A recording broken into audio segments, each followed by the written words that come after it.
సంవత్సరాల తరబడి ఎన్ని మందులు వాడినా మీ మోకాల నొప్పులు తగ్గట్లేదా? ప్రాణ పెయిన్ క్లినిక్ లో అత్యాధునిక చికిత్స. ఇప్పుడు ఎక్కడ చూసినా పిఠాపురం పేరు మారుమోగిపోతోంది. ఇదే నియోజకవర్గం నుంచి ఎమ్మెల్యేగా పోటీ చేసి డిప్యూటీ సీఎంగా రాష్ట్ర మంత్రివర్గంలో కీలక భూమిక పోషిస్తున్నారు జనసేన అధ్యక్షులు.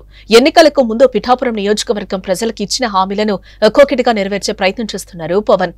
ఇప్పటికే అక్కడ ఎన్నో అభివృద్ధి కార్యక్రమాలకు శంకుస్థాపన చేసిన పవన్ తాజాగా ఒక మంచి నిర్ణయంతో ముందుకొచ్చిందన్నట్లు తెలుస్తోంది. ఇటీవల పిఠాపురం నియోజకవర్గంలోని గొల్లప్రోలు చేప్రోలు మధ్య 10.5 ఎకరాల స్థలాన్ని రామ్ చరణ్ కొనుగోలు చేశారు. ఈ స్థలంలో ఒక భారీ మల్టీ స్పెషాలిటీ ఆసుపత్రి కట్టడానికి రామ్ చరణ్ ఉపాసన ప్రణాళికలు రచిస్తున్నారని సమాచారం.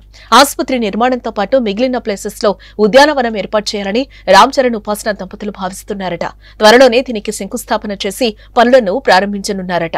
ఇటీవల మెగాస్టార్ చిరంజీవి అభిమాన సంఘం అధ్యక్షుడు రమణం స్వామినాయుడు ఈ విషయం గురించి చెప్పుకొచ్చారు. పిఠాపురంలో గ్లోబల్ స్టార్ రామ్ చరణ్ 10 ఎకరాల ల్యాండ్ కొన్నారని వెల్లడించారు. ఆ ప్లేస్ ను ఉపాసనకు అప్పగించారని ఆయన తెలిపారు. ఈ 10 ఎకరాల్లో అపోలో మల్టీ స్పెషాలిటీ ఆసుపత్రి కట్టించనున్నారని అన్నారు. త్వరలోనే శంకుస్థాపన ప్రారంభించనున్నారని చెప్పారు. ప్రస్తుతం ఈ వార్త హాట్ టాపిక్ గా మారిందని చెప్పుకోవచ్చు. ముఖ్యంగా పిఠాపురం వాసులు ఈ వార్తను విని తెగ ఆనందపడిపోతున్నారు. ఈ ఆసుపత్రి నిర్మాణం జరిగి ప్రజలకు అందుబాటులోకి వస్తే పిఠాపురం నియోజకవర్గ ప్రజలకు మల్టీ స్పెషాలిటీ ఆసుపత్రి సేవలు అందనున్నాయి. తద్వారా ఈ ప్రాంతానికి మరింత ప్రాధాన్యం పెరగనుంది. మొత్తానికి పవన్ కళ్యాణ్ పిఠాపురం నియోజకవర్గాన్ని ఆదర్శవంతంగా తీర్చిదిద్దడానికి అన్ని రకాలుగా కృషి చేస్తున్నట్లుగా రాజకీయంగా చర్చ జరుగుతోంది.